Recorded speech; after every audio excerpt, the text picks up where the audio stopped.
think so. Ronnie said so.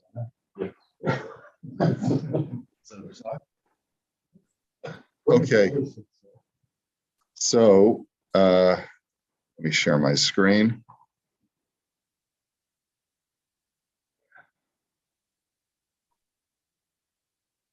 Okay, so we were talking about the concern about eating certain, or drinking, I should say, certain things that may have bugs in them.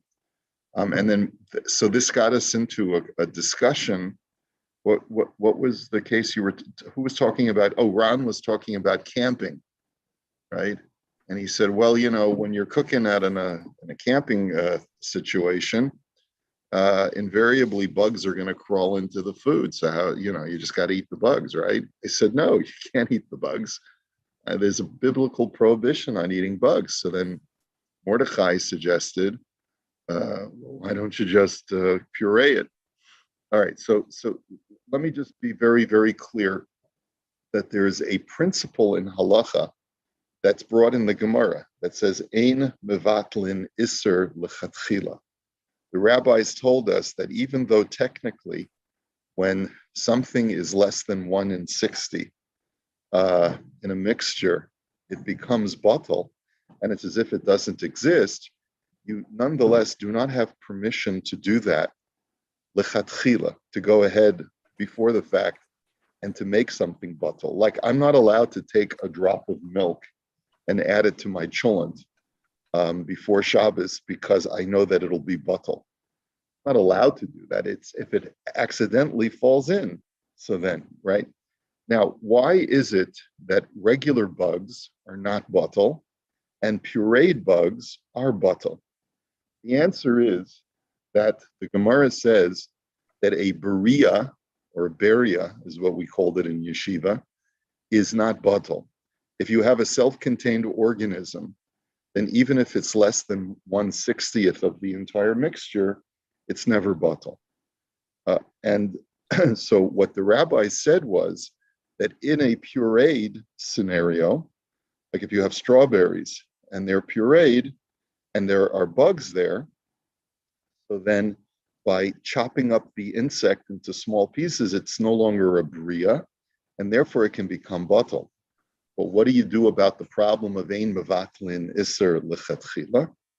So that you're not allowed to lechatchila go ahead and make something batel by transforming it from a bria to a pieces of a bria. So the answer is that you don't know for a fact that there are bugs in your strawberries. It's only because you don't know for a fact that there are or aren't bugs. And it's very possible that there are no forbidden organisms on your berries. That's why we allow you to puree it. But if you knew for sure that there were insects on your berries, then it would be usher for you to go ahead and puree it. So I want to be very clear. When you buy strawberries in the market, there's no indication necessarily that there are insects. There's a chance that there may sometimes be a good chance that on any individual strawberry, there will be a thrip or some other tiny insect. And that's why if you're going to eat them whole, you have to cut off the tops, you have to soak them in soap water or some other kind of cleanser for a few minutes, and then wash them off and look at them and then make sure that there's no bugs on them. You try your best, right? But with all of that said, if you want to avoid that and make yourself a smoothie, when you look at the strawberries, you don't see any insects, so then you can just puree them by just doing a simple wash and not doing any careful inspection. But that's only if you don't know for a fact that there are insects there. But if you know for a fact because you've seen insects crawl into the berries, or like in Ron's case, you saw the ants crawl into into the soup or whatever it is, then you can't just puree it. It's the soup is usher until you remove all of the bugs. Okay, we were just talking about your camping scenario. Yeah. What about there's a rasa to not to eat a complete Not lechatchila. That's the point I'm trying to tell you. There's a difference between lechatchila and b'diavad. Just like you can't add milk to your cholent just because you know it's less than 1/60th, you're not allowed to make a bug buttle by chopping it up, and you're certainly not allowed to eat a bug lechatchila. If you eat a bug, you're still by itself, you're still in violation of the Torah, even if it's cut up into pieces. I mean, think about it. As soon as you chew on it, it's going to be cut up into pieces. The whole issue of a bug being cut up is for as far as bitul is concerned, that it'll become batel in a larger mixture if it's cut up, but not. This doesn't give you a heter to eat a bug just because it's cut up. Okay, so I hope that clarifies things. So just to get back, you can't eat the food when you're going camping if you know that ants have crawled in. Yeah. Or the baked beans around the campfire. Okay. All right. The eggs are also prohibited. Yeah. Yeah. The Gemara in Chulin says that anything that comes from a forbidden creature is also forbidden. So the milk and eggs of a camel, a camel doesn't lay eggs, but a bird that is non-kosher, its eggs are forbidden. The same thing with insect bugs or any reptile, right? And the milk from a mammal that's not kosher, like a camel, is also not kosher. That's one of the reasons for Chalav Yisrael, right? Is that you have to make sure through a mashgiach that the milk came from a kosher animal. Okay.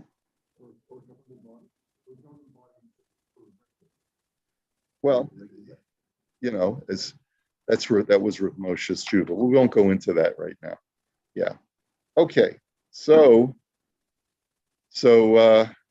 where were we in the Imrei Yaakov? Okay. So we were just looking at with the concern that you may swallow a bug, right? Said that you have to cover the food at night because there might be ants that crawl in, and that would not give you wouldn't have a heter, nothing having to do with hazard to your health, but rather because of a prohibition. And then we said with wine that's left uncovered is a problem of yayin pagum. Or you not so much pagum, but you're not allowed to make kiddush on it if the wine was left exposed all night. Okay, makas sanverim, that a person could, by drinking certain kinds of water, could be afflicted with blindness if he just drinks the water at night without looking at it. He says, "V'hu shade memuna al makas sanverim." In the medieval world, this was believed to be some kind of demon that could blind you. In all likelihood, it is more likely a parasite that could render a person blind, and Joby shed some light on that. Uveleil Shabbos v'chule lo yishtamayim ba'afela. Then there was some other thing that was a little bit mysterious that he wrote in the parentheses, that on Friday nights and on Tuesday nights, you should not drink water in the dark, even if it was drawn during the day, because that's when there's a certain kind of demon or certain kind of evil spirit that could rest on water. So he says, "V'ha'idna dedashu barabim les lanba." He says that was then. Today, nowadays, this halacha no longer applies because the public has already become accustomed to this practice. And as I mentioned to you, the Gemara says that from the times of Abaye, demons were banished from civilized areas. O mishum delo shchiach ruach ra, or because this is not a prevalent spirit anymore. Umikol makom tov li zaher, but it's still a good idea to try and be careful.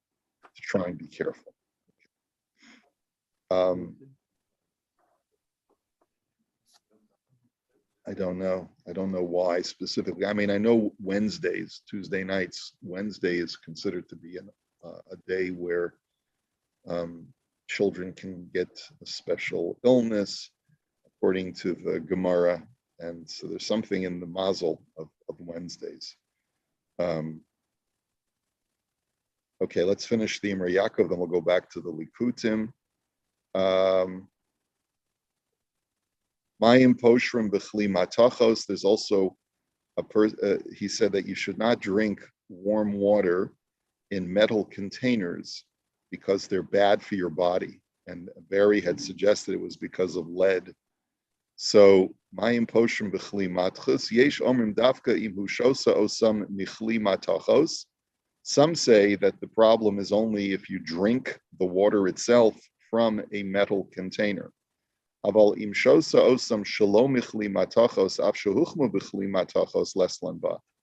if you drink them from a non-metal container, even if the water was warmed up in a metal container, then it's no problem. And some are more machmir and say, no, even if it was heated up in a metal container, a kettle, then you shouldn't drink the water. It sounds much more like this is dealing with lead, like Barry had said. But then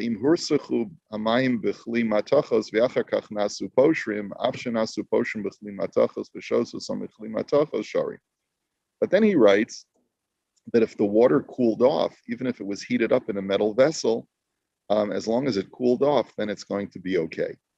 So the whole thing is a little bit bizarre from a medical standpoint, like why it should make a difference, because even if water cools off, but if it was heated up in something that's going to seep lead into it, it's probably going to be just as bad for you. Or if it's rust, who knows? I mean, but the point is that these halachos were codified before we had any medical knowledge about, modern medicine and the interaction of different substances with the body. Okay.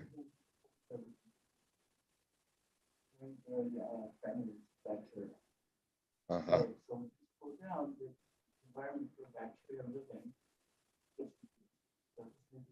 Interesting. Black and white, but a better scenario, a lower risk of this pool. If this was a bacterial issue, right?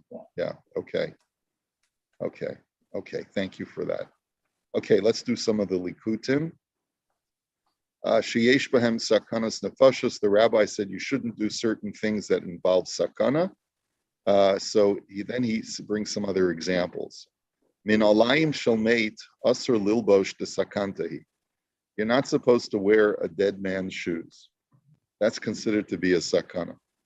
It's very common. You go to the thrift store. If you go to the thrift store and you see a beautiful pair of shoes, now shouldn't buy it if it's from a deceased person, or from an estate, or from we never wear a deceased person's shoes. V'dafka b'shalavshan b'shashames. But that's only if he was wearing the shoes when he died. But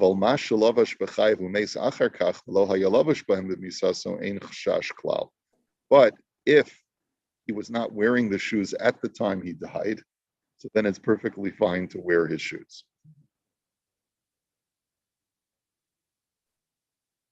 Many people are very machmir in this halacha because they've heard it before, so they immediately discard all the dead person's shoes. But Me'ikar Hadin, you're not obligated to. It's only if he was wearing the shoes when he died. Usually people are not wearing shoes when they die. It could happen. They hung up his shoes? Could be. When they hang his shoes, it's a day now. They hung up his shoes after the cartel took care of him. Yeah. Okay. Ika sakanta likro liyeled shenolad kishem achiv shemes. Another issue that involves sakana. A family, Nebuch, has a child that passes away. They should not name any future children with the name of the deceased child. Bekasvu b'shem hagrazal, the yesh segula likro hayeled b'shem achiv hames, ulahosif od shem v'shem hames ba'acharona.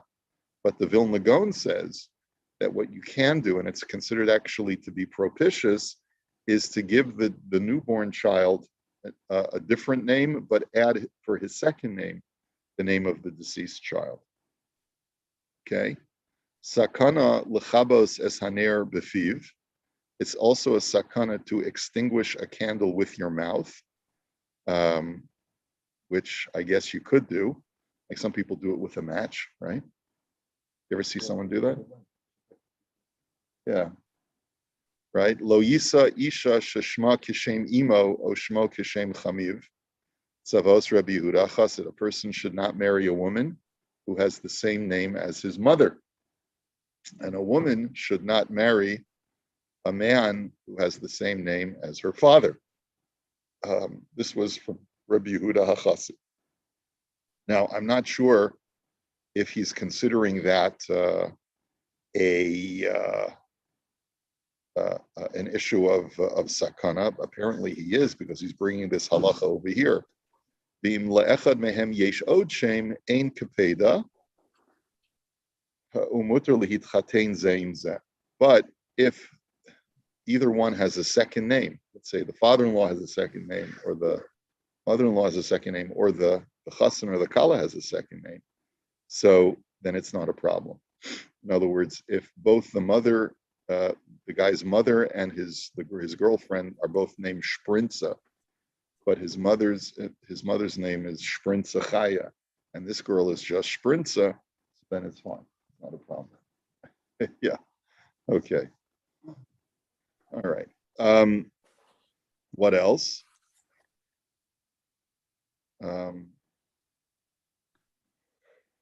So Sheba Yivla Liba. Let's take a look at the Biurim. He says, "Ayin Imrei Yaakov le'inyan tavshil shahaya megula debediyevid ein la'esor." He says, "I refer you to the Imrei Yaakov where we talked about a cooked food. We said b'diyevid, if you left out a cooked food at night, you're still allowed to eat it." And he says, but he says lechatchila you shouldn't do it because you have to worry about bugs. V'nira da'afilu yeshnam saviv hakedera nemalim uchdome v'ika chashash gamur shemanafol lesocha nemala mikol makom ein le'esor hatavshil b'diyavad. He gives us a big chiddush. Let's say you see a trail of ants around the food. And so there's definitely a concern that maybe an ant may have crawled into the pot. He says you still don't have to prohibit the food post facto. The hare din bria she'ena betela filu b'shishim hurak midrabana. He says because it's a suffix, right? He says the whole idea that a bug is not batel is only a rabbinic law, because the oraisa, a bug is batel in shishim, even when it's an intact bug.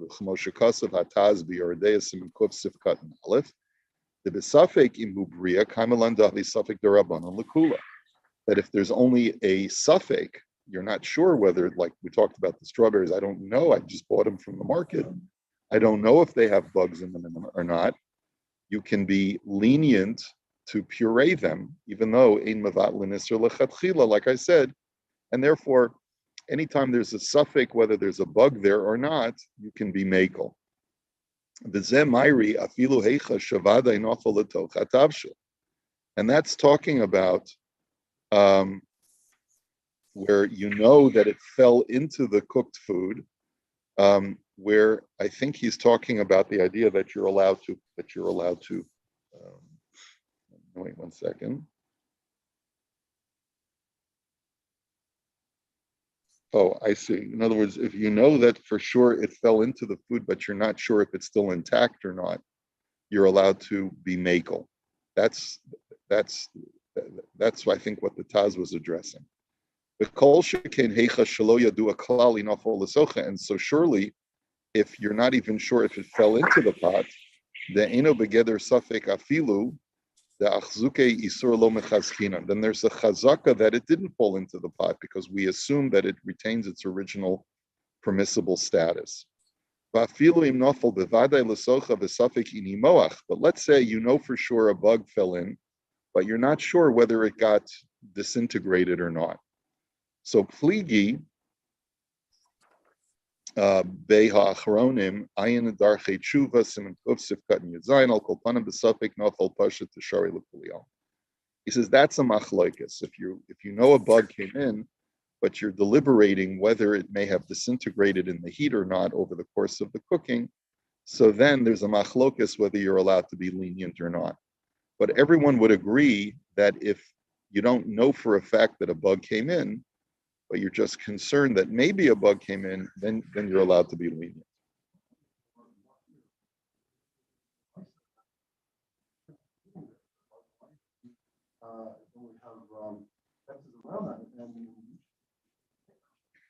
Yeah, eating the bug is a biblical prohibition. But if you know that even if the bug fell in, even if the bug fell in, it's bottle in the oraisa. It's bottle. It's nullified in a larger mixture.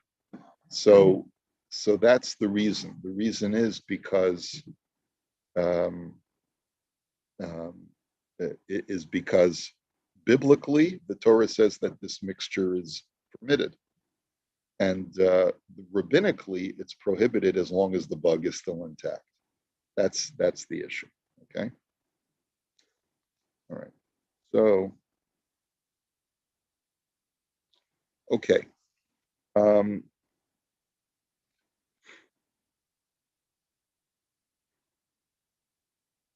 Okay. Hey, let's go into halacha hey. And again, I'll bring you some more material from that sefer that I have. Misha ochal oshasa, o yashan o shimesh mitasa o hekizdam. A person just finished eating, just finished drinking. We're talking about wine, or he just took a nap or wakes up in the morning, or a person just had intimacy with his wife, or a person just did some bloodletting. In all of these scenarios, many of them are just very everyday occurrences, your body is still somewhat weak immediately after the activity. So achar sha'asa echas mehena ein lo lamod miyad. So you shouldn't get up right away because you might be lightheaded, might be a little dizzy. You just got up from a nap. Give yourself a second. Or if you just finished eating, you might be a little lightheaded, right? Because all the blood rushes to your digestive system. So he says, don't stand up quickly. Ella yishama'at kodem shiyamod. But just pause for a minute or for a moment before you stand up. Just, don't jump up right away. This is very sound medical advice, wouldn't you say? Yeah. Is damu mishamish mitaso kodem shiyito ma'uma achar hahakaza damo berosh. He says if a person has marital relations or he does a bloodletting before he's eaten anything, shiyito ma'uma achar hakaza, and he hasn't eaten anything, kodem shiyito ma'uma. So before, I guess he does both of these activities. He does a bloodletting and he has relations with his wife, and he hasn't eaten at all, like it's in the morning. So damo berosh. So his head he's taking his life in his hands, and he's guilty if anything bad happens to him, because doing all of these activities without having nourished himself, let's say in the morning, is considered to be a sakana. It's considered to be dangerous. Ve'ein lahakiz ki im be'echad b'Shabbos u'v'dalid u've'erev Shabbos aval lo b'sheni u'shlishi v'chamishi. And your person should not do a bloodletting on Mondays, Tuesdays, and Thursdays. You should only do a bloodletting on Sundays, Wednesdays, and Fridays. Now, I don't know when is our blood clinic. No, it's Monday.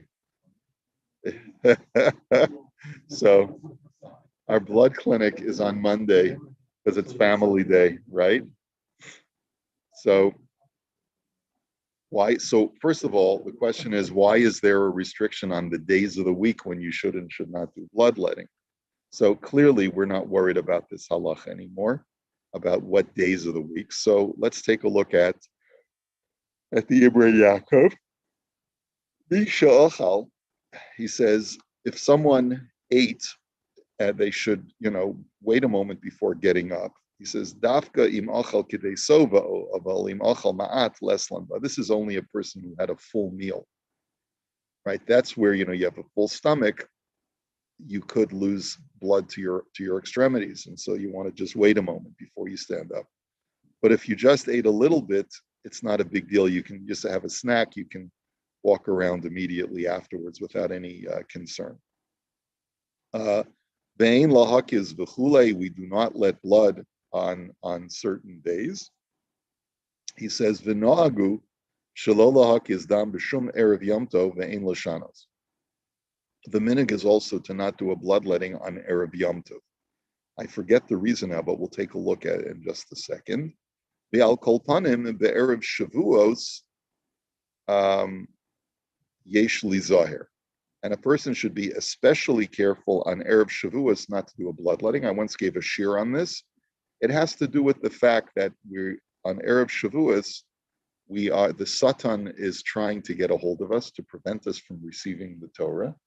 So it's almost like a wedding, when on the eve of your wedding, the Satan, you have to be especially careful from the Satan because you're embarking on something monumental in your life. And for that reason, you should not do a bloodletting on Erev Shavuos. And I guess that would be the reason for this. This has to do with evil spirits, and we generally do not concern ourselves with these things anymore. Let's just take a quick look at the Ramah. I'm surprised that Erev Shabbos is okay on that basis. We said Friday, right? But yeah, it just seems like that wouldn't be an activity you want to engage in before taking on Shabbos.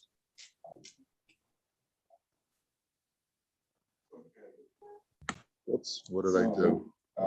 Sorry about that.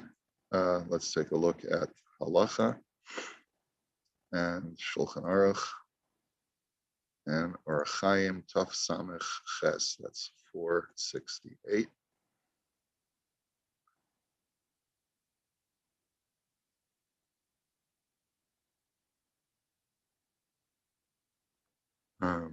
So what's the Sof Siman Taf Samech Ches? Why is it taking so long to load? Let's try this again. That's straight. Oh, here we go.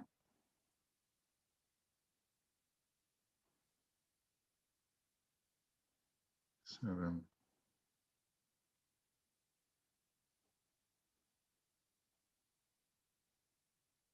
It's weird. No? I've never had this on Safari yet. Here.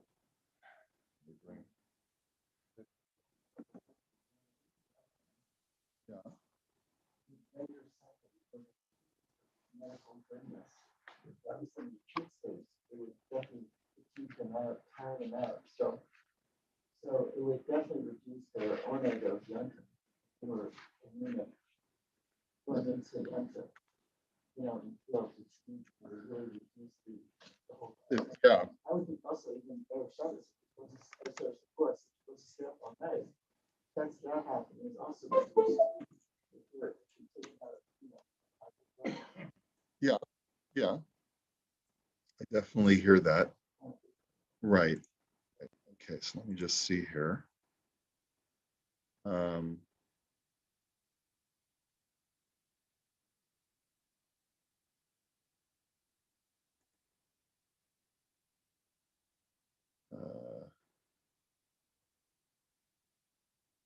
Sponsor. Here we go.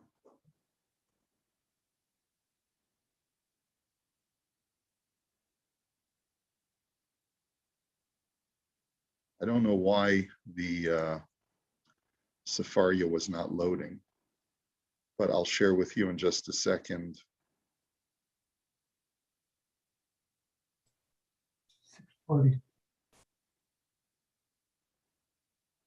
Yeah, okay, so hold on a sec. This is, yeah, here we go.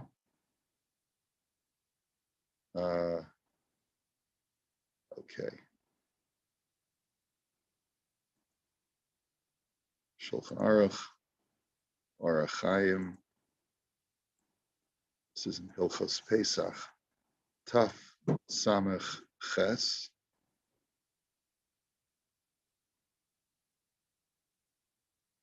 Will be done in just a second.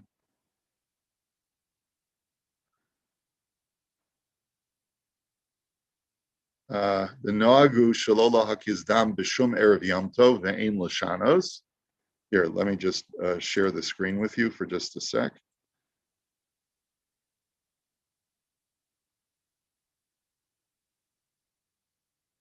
Okay. The Noagu Shalola Hakizdam Bishum Erev Yom Tov. And the Mishnah Berurah says, De be'erev Shavuos Yatsa Shei Dishmo Tavoach.